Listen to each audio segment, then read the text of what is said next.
आप लोगों ने कल जो टॉपिक पढ़ा उसका नाम था cube and cube roots. Cube and cube roots, इसका मतलब क्या है? क्यूब का मतलब होता है घन। क्या होता है बच्चों? घन।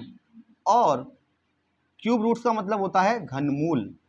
घनमूल। क्यूब एंड क्यूब रूट्स क्या होते हैं कल भी मैंने आपको बताया था। जैसे आप कोई भी नंबर उठाएं, कोई भी नेचुरल नंबर उठा लें और उस पर 3 की पावर चढ़ाते जाएं, तो जो प्रोडक्ट निकल के आएगा उसका 3 टाइम मल्टीप्लाई के बाद जो प्रोडक्ट निकल के आएगा वह आपके लिए क्यूब कहलाने का काम करेगा। एग्जाम्पल के लिए मैंने कल आपको बताया था, मैंने यहाँ पर लिखा नंबर यानी कि संख्याएं, फिर यहाँ पे आपने लिखा उस नंबर का क्यूब। क्यूब का मतलब हो गया घन। और बेटा यहाँ पर जो संख्या आएगी वह संख्या आपकी कहलाएगी परफेक्ट क्यूब नंबर। क्या कहलाएगी बेटा? Perfect cube number. और इसको हिंदी में हम कहते हैं पूर्ण घन संख्याएं। आपने लिया 1 यानी कि 1, अगर आपने 1 का क्यूब किया तो कितना हो जाएगा? 1 की पावर 3। अब देखिए ये 1 की पावर 3 का मतलब क्या हो गया? 1 तो हो गया बेस और 3 हो गया आपका एक्सपोनेंट यानी कि पावर, हिंदी में बोलते हैं घात। तो जब इसको आप एक्सपेंड करेंगे तो क्या लिखेंगे? 1 इंटू 1 इंटू 1, आंसर कितना आ जाएगा? 1। इसका मतलब क्या हो गया कि जो 1 आ रहा है यह 1 का क्यूब है, इसलिए 1 एक perfect square perfect cube number है। क्या है बेटा? परफेक्ट क्यूब नंबर है, यानी पूर्ण घन संख्या है। अगले नंबर आपने लिखा 2, आपने 2 का किया क्यूब तो ये हो जाएगा 2 की पावर 3। इसको आप एक्सपेंड करेंगे तो क्या निकल के आएगा? 2 मल्टीप्लाई 2 मल्टीप्लाई 2 और आंसर आ जाएगा 8। यानी 8 क्या कहलाया बेटा? पूर्ण परफेक्ट क्यूब नंबर यानी कि पूर्ण घन संख्या। इसी प्रकार से अगला नंबर आपके पास 3 था, आपने 3 का क्यूब किया तो आंसर आ गया 3 मल्टीप्लाई 3 मल्टीप्लाई 3 और ये आंसर आ गया 27। इस तरह से आप काफी सारी संख्याएं निकाल सकते हैं। नहीं निकाल सकते हैं? टॉपिक क्लियर है? आपने एक चीज देखा, पहले 1 आया, 1 के बाद डायरेक्ट 8 आ गया, यानी कि आपने जब 1 का क्यूब किया तो परफेक्ट क्यूब नंबर 1 आया, लेकिन जब आपने नेचुरल नंबर 2 का क्यूब किया तो परफेक्ट क्यूब नंबर 8 आया। बेटा इस बीच में 7 डिजिट्स स्किप हो रही हैं। कौन कौन सी? ना तो बीच में 2 आया, ना बीच में 3 आया, ना बीच में 4 आया, ना बीच में 5 आया, ना बीच में 6 आया, ना बीच में 7 आया। तो बेटा 2 3 4 5 6 7 जो ये डिजिट्स बचे ये आपके नॉट परफेक्ट स्क्वायर नंबर कहलाएंगे, यानी पूर्ण घन संख्याएं नहीं कहलाएंगी। ये क्या कहलाएगा आपका? Not a perfect square number, not a perfect cube number, not a perfect cube number. ये आपका परफेक्ट क्यूब नंबर नहीं कहलाएगा।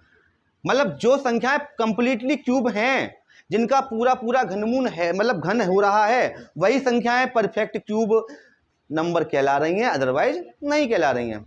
अब आपसे एक सवाल ये कहेगा कि ये जांच करो। क्या? जांच करो कि दी हुई संख्या परफेक्ट क्यूब नंबर है क्या? दी हुई संख्या एक पूर्ण घन संख्या है। इस बात का मतलब यह है कि हमको ये बताना है कि जो संख्या आपको दी जा रही है क्या उस संख्या का पूरा पूरा घनमूल निकल पाएगा या पूरा पूरा क्यूब रूट निकल पाएगा। जैसे आपके सामने एक संख्या दे दी 216। क्या संख्या दे दी बेटा? 216। और क्वेश्चन ये कह रहा है is 216 a perfect cube number? Perfect cube number. सवाल ये कह रहा है कि ये बताइए कि ये सिद्ध कीजिए कि 216 यानी 216 अ परफेक्ट क्यूब नंबर। क्या 216 एक परफेक्ट क्यूब नंबर है? क्या 216 एक पूर्ण घन संख्या है? अगर मैं ये कहूं कि 216 एक परफेक्ट क्यूब नंबर है, इस बात का मतलब भैया ये हो गया कि ये संख्या किसी ना किसी संख्या की क्यूब है, ये संख्या किसी ना किसी संख्या की घन है। तो हमने ये मान लिया, लेट बी अज्यूम डेट, कि ये संख्या x की परफेक्ट क्यूब है। किसकी परफेक्ट क्यूब है? x की।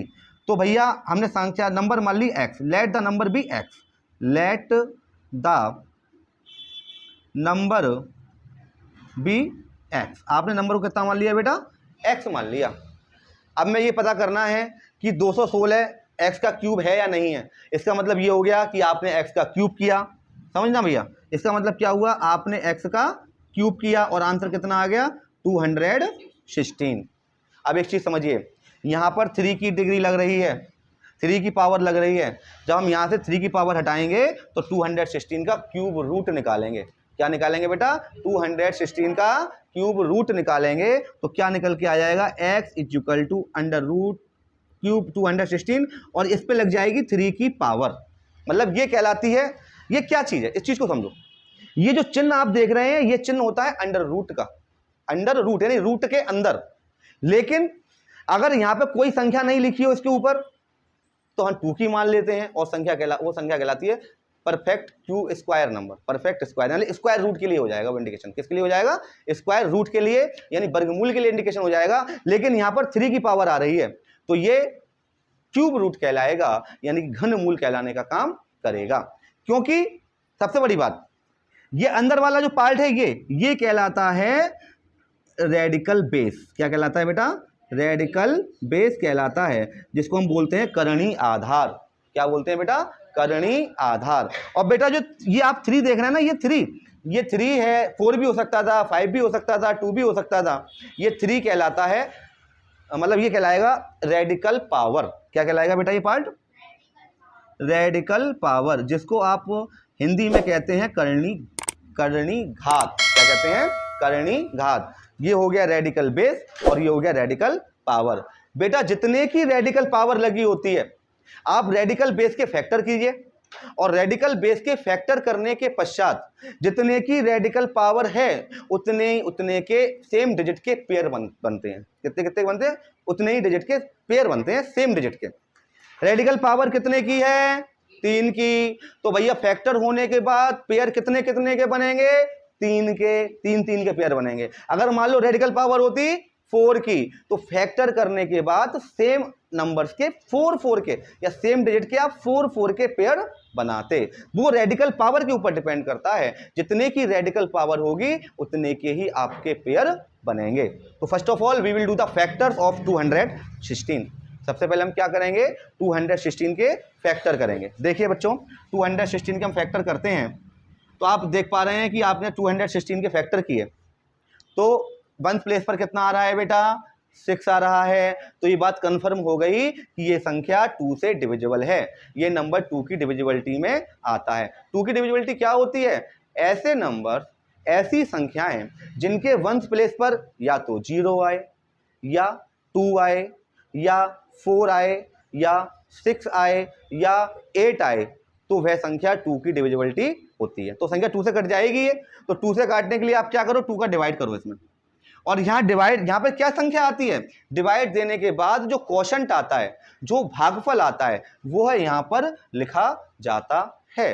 सिंपल सी बात, जैसे मैं 2 का 216 में डिवाइड करता हूँ। देखिए आप समझना बच्चों, 2 का आपने 216 में डिवाइड किया, 2 बन जा 2, रिमाइंडर आ गया 0, कैरी ले ली 1 की। अब 2 का डिवाइड 1 में नहीं जाएगा तो ना जाने पर भाग टूटे की बिंदी, यानी कि आप 0 लगाने का काम करेंगे, फिर आप कैरी ले लेंगे 6 की, तो 2 8 जा 16, रिमाइंडर आ गया 0। तो बेटा जो क्वोशंट आता है, जो भागफल आता है, वही हमारे लिए उसका फैक्टर का काम करता है। तो यहाँ पर आ गया 108। अब इसके 1 प्लेस पर कितना आ रहा है, 8 आ रहा है। संख्या फिर किससे कटेगी, 2 से कटेगी, तो आप 2 से काटिए, 2 5 जा 10 और 2 4 जा 8। अब देखिए इसके 1 प्लेस पर कितना आ रहा है बेटा, 4 आ रहा है। ये संख्या पुनः 2 से कटेगी, कट ऑफ डिविजिबल बाय 2, तो आप क्या लिखेंगे, डिवाइड करो, 2 2 जा 4, 5 में से 4 गया 1 बचे, 2 7 जा 14। आपको समझ में आया ये 27 कहाँ से आया, आपने 254 में जब 2 से डिवाइड किया तो जो क्वोशंट आया वो आपने यहाँ लिखा और क्वोशंट आया 27। इसके बाद 27 देखो संख्या 3 से डिवाइड होगी, अब 2 से डिवाइड नहीं होगी। क्यों नहीं होगी, क्योंकि 1 प्लेस पर ना तो 0 है, ना ही 2 है, ना ही 4 है, ना ही 6 है, ना ही 8 है, ना ही 8 है। 0 2 4 6 8 में तो कोई नहीं, 7 आ रहा है। अब बड़ा मुसीबत आ रही भैया, ये बताओ ये संख्या किससे कटेगी, डिविजिबिलिटी चेक करते हैं। आप प्लस करके देखो डिजिटों का, अगर प्लस करने पर एक ऐसा सम आता है जो 3 की डिविजिबिलिटी होती है तो दी हुई संख्या भी 3 की डिविजिबिलिटी में आएगी। तो आपने 7 और 2 का प्लस किया, कितना आया बेटा, 9 आया। देखो 7 + 2 किया तो कितना आया 9, और 9 3 से डिवाइड हो जाता है, तो 27 3 से डिवाइड होगी, और वैसे 3 की टेबल में 27 आता है, ये बात आपको पता है। तो आप क्या लिखोगे, 3 9 जा 27, 3 3 जा 9, 3 1 जा 3। तो बेटा 216 के फैक्टर कितने हो गए, 2 1 2 3, 3 टाइम 2 आ रहा है तो 3/2 लिख लो मल्टीप्लाई के रूप में, 2 × 2 × 2। फिर क्या आ रहा है, 3 बार ही 3 आ रहा है, 3 टाइम्स, तो 3 × 3 × 3, ये हो गए 216 के फैक्टर। हमें वैल्यू किसकी निकालनी थी बेटा, x = 216 का क्यूब रूट। तो अब आप क्या करोगे, क्यूब रूट का सिंबल लगाओगे, 2 × 2 × 2 × 3 × 3 × 3। मैंने आपको बताया है कि जितने की रेडिकल पावर लगी होती है हम सेम डिजिट के उतने के पेयर बनाते हैं।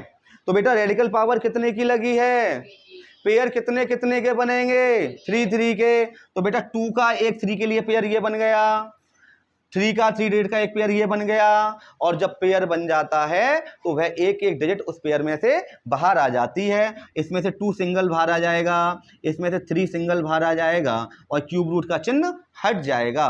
तो आंसर कितना आ गया, 6। तो x = क्यूब रूट 216 = आ गया 6। इस बात का मतलब क्या हो गया, ये पूरी संख्या निकल आई, एक कंप्लीटली इंटीजर है, एक कंप्लीटली नेचुरल नंबर है 6। तो इसका मतलब ये हो गया कि 216 is a perfect cube number, कि 216 जो है वह एक पूर्ण घन संख्या है। और किसकी संख्या है, जो क्यूब रूट निकल के आया है, जो घनमूल निकल के आया है, यह उसी संख्या की घन कहलाएगी। इसका मतलब क्या हो गया, आपने 6 का क्यूब करके देखो, 6 की होल पावर 3, तो आंसर कितना आएगा, 6 × 6 × 6 = कितना हो जाएगा बच्चों, 216। डाउट्स क्लियर हुआ कि नहीं हुआ। तो ये पूरा था क्यूब और क्यूब रूट्स।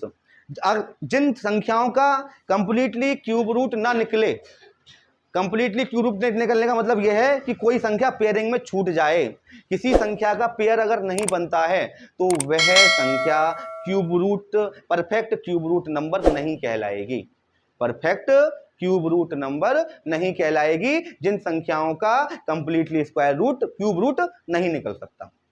टॉपिक क्लियर हुआ।